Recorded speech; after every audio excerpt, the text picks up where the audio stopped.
it this way.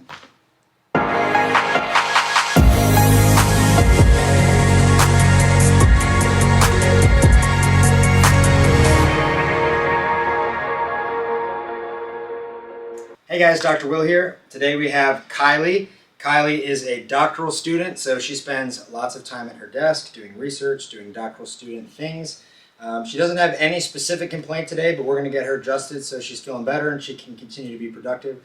She's also very active with her husband on the weekend, who you guys met last week, who was Danny.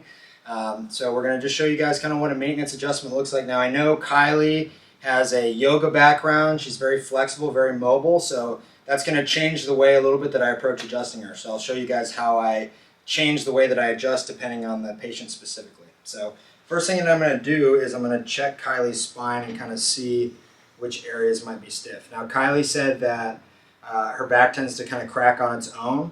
So usually when somebody has that kind of hypermobility, there's other areas in the spine that are stiff and need to be adjusted. I'll check the neck also. Any headaches or anything, Kylie? No. That's all. Oh. Yeah.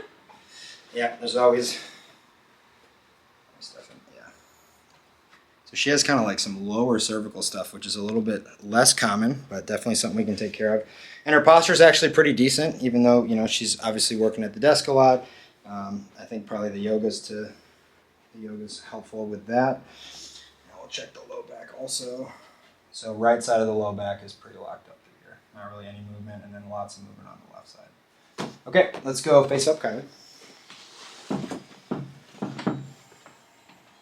So a lot of times the specific technique that you guys see on video is similar, but the areas that I'm adjusting are different, and the way that I apply force is going to be different. So even between Danny from last week and Kylie from this week, things are going to look similar, but the actual contact that I'm taking, the way I do the adjustment is going to vary by each person. So every adjustment is individualized.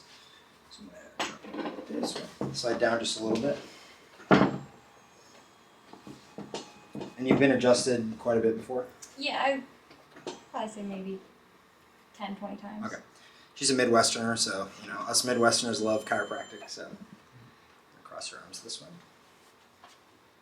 So the first place we're going to go is the CT junction. So that's going to be up top. I'm just going to roll you this way. We're going to get it right there. Oh! Yep. Sometimes it happens, guys. So again, you know, even though Kylie said sometimes her back cracks, she moves around, it's not quite the same as getting adjusted, right? Because usually when somebody is, you know, twisting their back and hearing pops, the pops they're hearing are from areas that are already hypermobile, and so they're just exacerbating that hypermobility. So what the body does is it causes other areas to tighten up to compensate for that hypermobility. So in Kylie's case, that's what we're seeing here, is that upper back kind of locked up to compensate for hypermobility elsewhere. We're going to check the thoracolumbar. So we're going to do an adjustment right there on the thoracolumbar, just a little one. Nice. Okay, lie on your right side for me. Doing okay so far? Yeah. Doing great. Okay, straighten out your bottom leg and your top leg. And when was your last adjustment? Oh gosh, like 3, 4 years ago. Before you moved to Yeah. Hips towards me. Are your hips pretty flexible in general? Mm-hmm. So with somebody who, for example, has very flexible hips, in order to get a good adjustment, we need to make sure that everything's kind of locked out. So we're going to put her in a little bit of a different position here. Scoot your hips back a little bit. Actually, come back forward. Okay, big breath in. Breathe out. I'm just going to roll you in. Awesome. Other side. You guys will notice, like versus last week, if you watch the videos every week, with Danny I used a kick. In her case I'm using a drop because she is more flexible, so I need a little bit more control.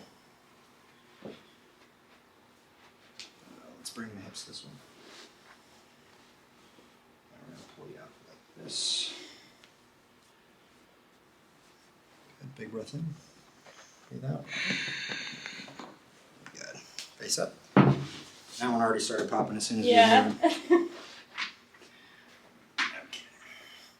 And we already know that there's a little bit of neck stuff going on. Scoot up towards me, Kylie. I'm just going to lift the table up a little bit. And outside of yoga, do you do any other? Do you lift weights? Yeah, I do some lifting, some Lifting Olympic weights. weightlifting a little bit. Oh, that's right. Yeah, Okay. Just got into it. All right. So Olympic weightlifting will get you. That's for sure. It's great, but it'll put some stress on the upper back and things like that. But as a retired weightlifter, I'm a big fan. Shout out CrossFit Soul. Okay, yeah. So pretty much the whole right side of the cervical spine is pretty jammed up. So we're gonna go right there. You feel that one? Mm-hmm. Yeah. And then same thing right there. Yeah. So usually I can pinpoint these kind of little sticky spots. So in areas where the joints are actually compressed, it's usually a little bit tender to palpation. So the patient can usually feel it, and I usually confirm with them as well. So we're going to actually do the left side first because the left side's even more stuck. I'll go this way. Awesome. That's years of stress coming out. And then we'll do this one up a little bit higher. So what's really interesting is sometimes just adjusting one side, the fixations on the other side will clear up as well. So now there's not nearly as much of that tenderness on this side. There's just one all the way up here. Oh. Perfect. Even I got relief from that. That felt so good. Okay, last but not least, we are going to adjust Kylie's midfoot. So obviously with running and walking, you want your arch to be nice and springy, right? That's what's going to allow you to propel yourself and move efficiently without putting too much stress on your legs. So by adjusting the midfoot here, we're going to allow her arches to work a little bit better. So if she decides to run or even during yoga poses, should be a little more balanced. Come down towards me a little, Kylie. I'll give you your pillow. There you are. And guys, as you've seen, I adjust hips and shoulders, feet, everything like that. So we do extremities here. At this point, it's a pretty big part of my practice. So her right foot moves pretty well. Her left foot moves a little bit less well. Do you have any ankle sprain history or anything? Yeah, I sprained I think it was my left ankle. Yeah. Okay. Yeah. Yeah. So left ankle sprain. Sometimes, depending on the way it heals, it can cause some fixation in the midfoot. So we're just going to do a little adjustment through here, just like this. Good. Now we'll do the same thing here. Just a little one. Let it go. Beautiful. All right, guys. Well, there you have it. So as you can see, Kylie was, she's very, very flexible, very mobile, young and healthy, but she had some major compression in certain areas of her spine. So whether you're somebody that's, tend to be a little bit more stiff and rigid, obviously you can benefit from chiropractic. But even if you're somebody that's super flexible, young and healthy, if your back pops all the time, your body will still tend to store compression in other areas. So you can also benefit from chiropractic a lot. Thank you guys so much for watching. Don't forget to like, comment, and subscribe.